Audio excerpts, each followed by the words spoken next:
Senator from Kentucky. I ask unanimous consent that the following interns in my office be granted floor privileges until August 13th, 2021.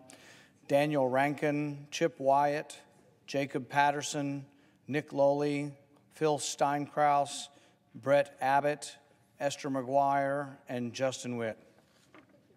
Without objection. Mr. President, I ask unanimous consent to be able to conclude my remarks before the vote begins. Also without objection. About 50 years ago, William Proxmire rose in this esteemed body and told us about government waste. He called it the Golden Fleece Award. They were studying things like dating and love and what makes love, and we had these great scientific studies about love. These are William Proxmire's words from the early 1970s. He was a conservative Democrat. He says, "I object to this study on love because no one, even the National Science Foundation, can argue that falling in love is a science. Not only because I'm sure that even if they spend 84 million or 84 billion, they would not get an answer that anyone would believe. I'm also against this study on love because I don't want the answer. I believe that 200 million other Americans want to leave some things in life a mystery. And right on top of the things that we don't need to know is why a man falls in love with a woman or vice versa." Stirring words, the Golden Fleece Award. I remember as a kid, everybody talked about it. It was in the newspapers. So what have we done to curb the wasteful appetite, the abuse of government that happens at the National Science Foundation since 1972? Not a damn thing. Here's one of my other favorites from William Proxmire's days.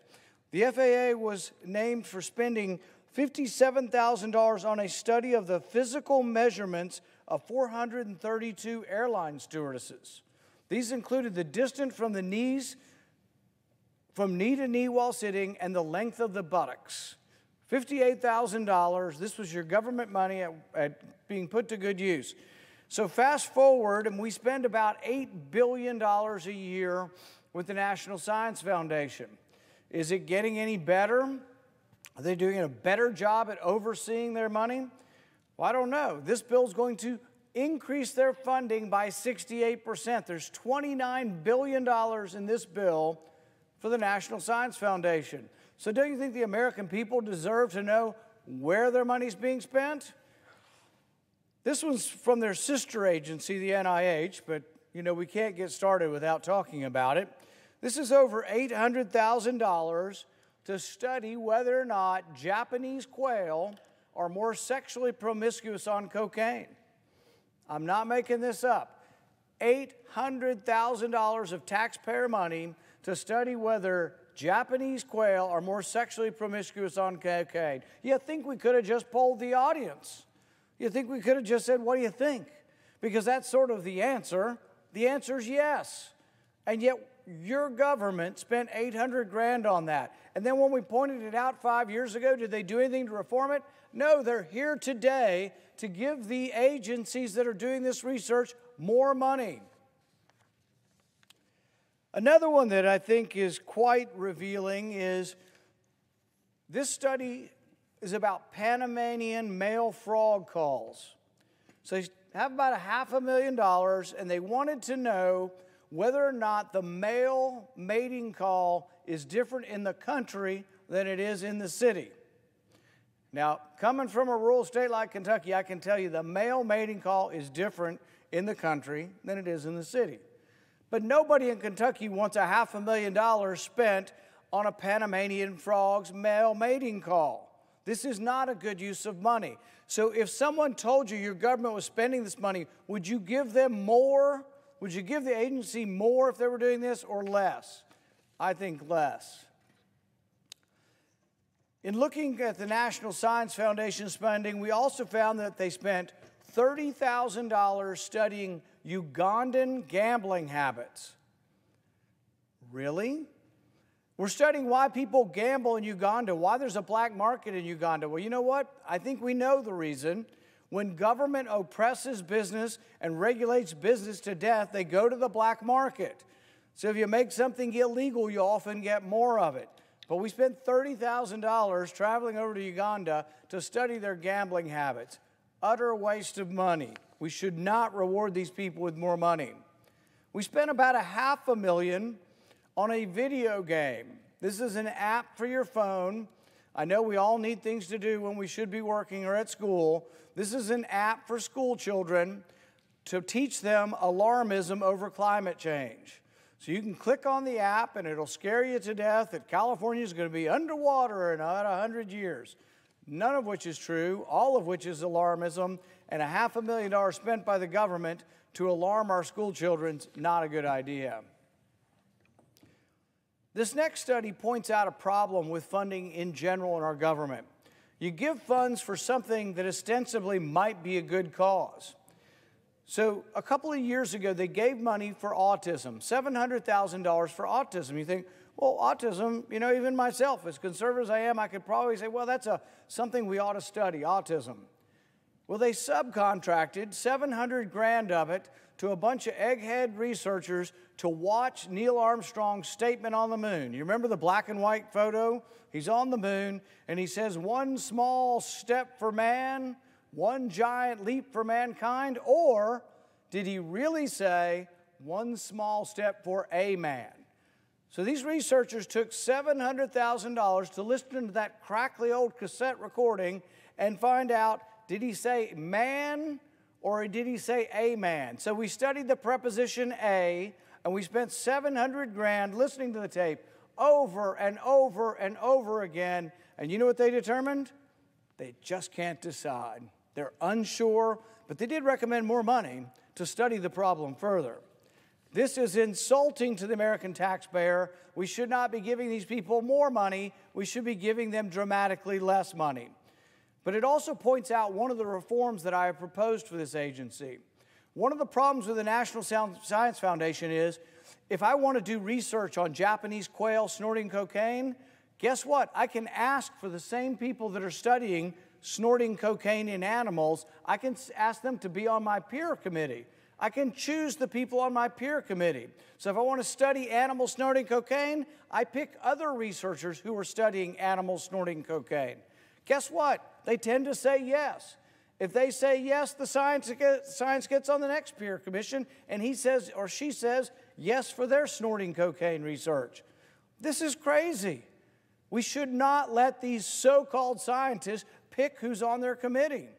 Not only that, I think we ought to have a taxpayer advocate. Could we not have just someone with a good dose of common sense that says we shouldn't take autism money, steal it, and spend it on a bunch of idiots listening to what Neil Armstrong said when he landed on the moon? So that is part of the reform that we should have. One of my other all-time favorites from the National Science Foundation, this kind of goes back to William Proxmire and love and happiness. They wanted to know if you take a selfie of yourself while smiling and you look at it later in the day, will that make you happy? Really? That's $500,000. I don't think we need a scientist to say that that's BS and the government's got no business doing this kind of research. I don't even know how you can even call this research with a straight face, but it goes on, year on, year on. And you think we've been complaining about this since 1972. You think maybe we'd have less of it. We're giving them more money. So we're now increasing their budget by 68% despite this kind of research. The last one I have is this. We spent $1.3 million on insect ranching. This is money that was sent to study whether or not we could put insects into animal feed. We spent another $3 million, though, wanting to know if humans would eat ants to prevent climate change. What will you do, America, to combat climate change? Will you eat ants to combat climate change? That was a study. This is not science. This is ridiculous in nature. And actually, I lied. I've got one more example. We spent $1.5 million studying lizards on a treadmill. So I know you've all been curious. When lizards walk and they kind of waddle and they have a funny walk, why do they walk that way? What's going on in their knee joints? What do their hip joints look like when they waddle across the lawn? Everybody wants to know that, but are you willing to spend $1.5 million of your taxpayer dollars to take x-rays, live, real-time x-rays of a lizard walking on a treadmill? I tend to think, maybe Alzheimer's research, maybe cancer research, maybe heart research, but spending good, hard cash on x-rays of a lizard on a treadmill do not strike me as the most pressing concerns of government. So, Mr. President, I would argue that instead of increasing their money, we should be decreasing their money. We also need to have oversight on where our money is being spent. There's a great deal of circumstantial evidence now that NIH money went to the Wuhan Virology Institute. There's a great deal of evidence, at least suggesting that the pandemic may have started there. We don't know for certain. I'm not saying that it did, but there is evidence now that suggests that it might have. Number one, there is no animal host for COVID-19. We have not found, of the thousands of animals we tested in the wet market, none of them had COVID-19. When you take COVID-19 and you try to infect bats, which is where most coronavirus come from, what do you discover? You discover that COVID-19 is actually not very well infected in bats. The bats don't catch it very easily. It seems as if COVID-19 is most adapted for humans. But if it came from animals, shouldn't there be an animal host that is readily infected by this?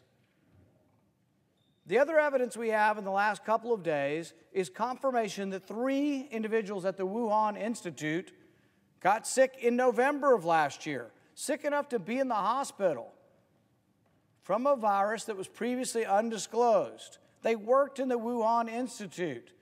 We're told this came from the wet market lab, from exotic animals, but not one animal tested positive for the virus.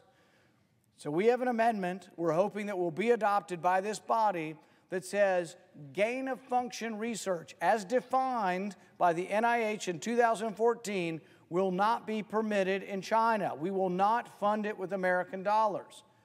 But it's like so much waste in government, I think there's no reason to be sending any money to China for research. They're a rich country. For goodness sakes, we're worried about them outcompeting us, stealing our intellectual property, and then we send them millions of dollars to do research. Why don't they spend their own money? And do we trust them enough? Are they open enough to tell us what's going on in the lab that we want to give them money? I think without question they have not shown this. And now we're finding out that people were sick in the lab in November. No more money should flow to China for research on gain of function, which means increasing the virulence or pathogenicity or the transmissibility of COVID virus to humans. So I urge this body to adopt my amendment, which says from here on out, China doesn't get any money to create superviruses in a lab, and we should continue to investigate this because 3 million people have died worldwide. We've disrupted the entire world's economy over a virus. If it came from a lab, we need to know it, and it needs to be fully investigated. Thank you, Mr. President. All time has expired.